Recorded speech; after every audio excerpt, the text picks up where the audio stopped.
Hello, Gemini. It is time for your mid-February update.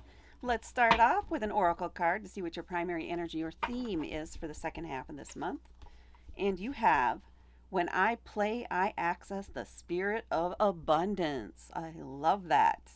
The number 55, and I believe that is the sign for Pisces. So maybe you're working with somebody who is a Pisces, or at least more emotional or intuitive energy vibe is what I'm getting here. A lot of planets did just go into Pisces, so that could be impacting you here too. So again, the message is when I play, I access the spirit of abundance. You're being told to go have some fun. And you don't necessarily have to be spending money for this to happen. It's enjoying the abundance in your life, not just money, not just cash, friends, love, family, things that you just love to do and that you're passionate about, that fulfill you. Those feelings of abundance in life, period. That's what this is about, and celebrating it. Celebrating it by doing something that is fun and enjoyable. If you're not somebody who likes to go out to dinner to celebrate things, do the thing that you like to do, that you're called to do to celebrate here. Maybe it's skipping around the park or your home, dancing crazily with your favorite music turned up, head banging, whatever it is that you like to do. Have some fun. Just be a kid again for a little while. Splash in the puddles. Be silly. I would love to have this kind of a message. Just go have fun. All right, let's see what your tarot cards have to say. We have the Six of Wands, the Page of Swords, the Two of Wands, the Magician, and the Emperor. All right, so what are we getting with all of the cards out like that? We have victory, we have contemplation and anticipation of new things. We are dreaming about the possibilities. We are manifesting the things we want, and we're setting the boundaries. We're determining what we will and won't accept in life. So that's the shorthand that we have on just generally looking at these cards here. Now let's get into the individual cards and see what we get. Starting off here with the Six of Wands. Wands are a fire element, bold, passionate, seemingly fearless. They're not afraid to give it a try. If you don't try it at least once, then you always fail. That would be kind of their motto. But the Six of Wands is victory. The Six of Wands is indicating that you succeeded in something that maybe many people haven't, or maybe you're the first one in your family or your friends or whatever it is that have reached a certain goal or accomplishment. You are inspiring others to go after the things that they love, that they want, to chase their dreams. You may be receiving recognition and accolades for this. Sometimes this can make us uncomfortable, but just accept it. Recognize the success you've had. Appreciate the success you've had. And again, have some fun with it. Wear a crown out going on your errands all day. Why not? Why not wear a crown while grocery shopping? Be silly. Again, be silly and have fun. And know that you are succeeding. And then we have this Page of Swords here. So Page is a young, fresh energy. Definitely energetic with that swords air element, which is air, which is what you are. I would say this could very well be a Gemini card. So young energy, fresh energy. This is somebody who has a lot of ideas and they want to do a lot of different things. They don't know yet how to do any of them, how they're going to get there. They don't have a plan in place yet. They're just very excited and chasing after chasing after all of the information that is available to them. Discovering as they go, they have a lot of questions. So this could be somebody else that you're working with here who just has a lot of questions, all the whys. Maybe you literally have a toddler that you're going to be taking care of or interacting with for the first time in a while, or that kind of young energy where there's just so many questions. Maybe you're going to be mentoring somebody or having somebody for their high school project is going to interview you. about what you do for a living and why do you do that and how did you choose that and what exactly do you do, etc., etc., etc. Or maybe this is you sitting down to contemplate that all of that and just gathering the information together before you dive deeper and decide what you want to do next. But this is enthusiastic, it's invigorating, there's a sense of anticipation and excitement. Then we have the Two of Wands. So back into that fire energy.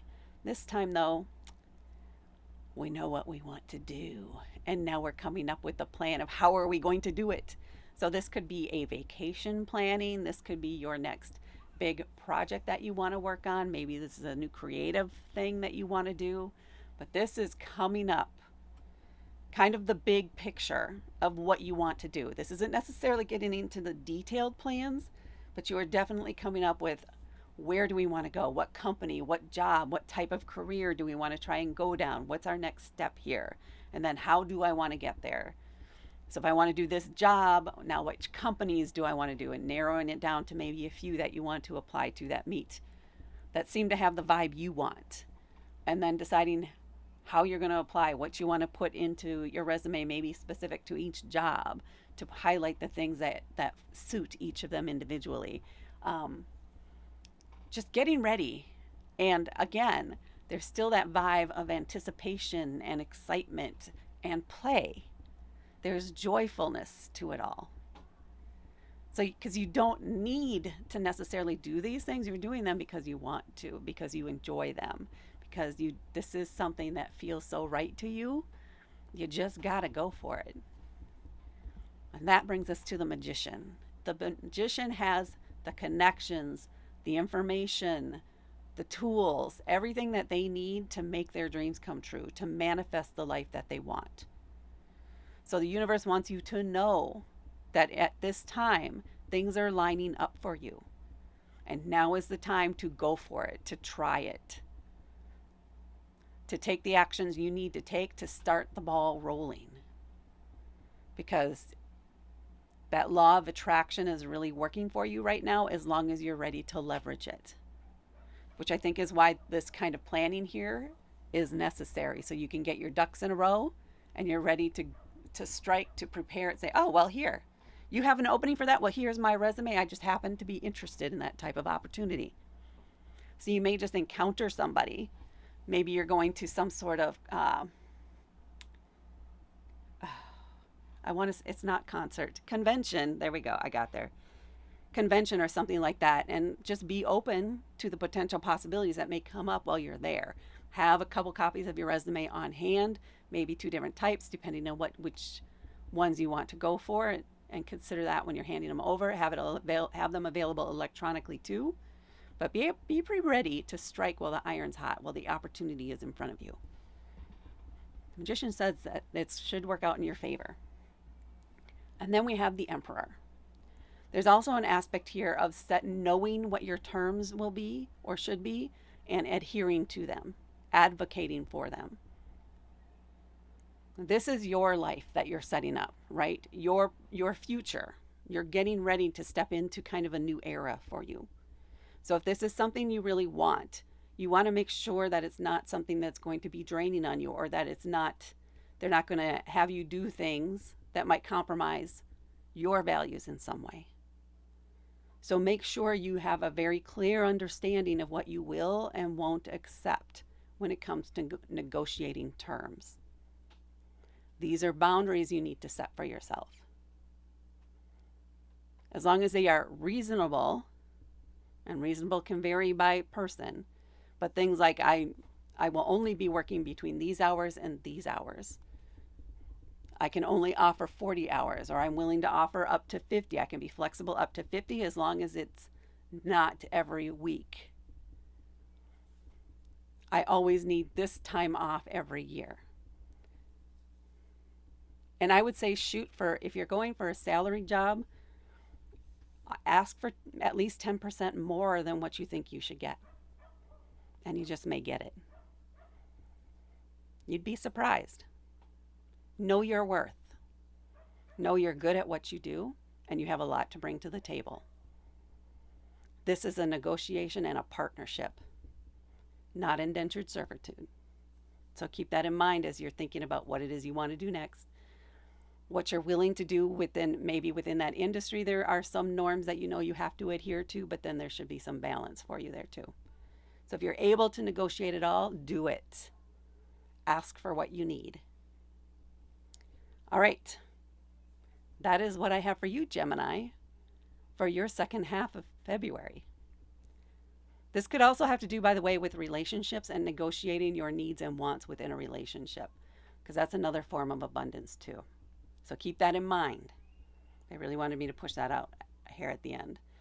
Negotiate your worth and what your needs and wants are. And also consider the needs and wants of the other person too, and respect that. Negotiate. All right, there we go. That is what I have for you, Gemini, for your second half of February. Please hit that like button. Please comment below to let me know if this resonated with you or not.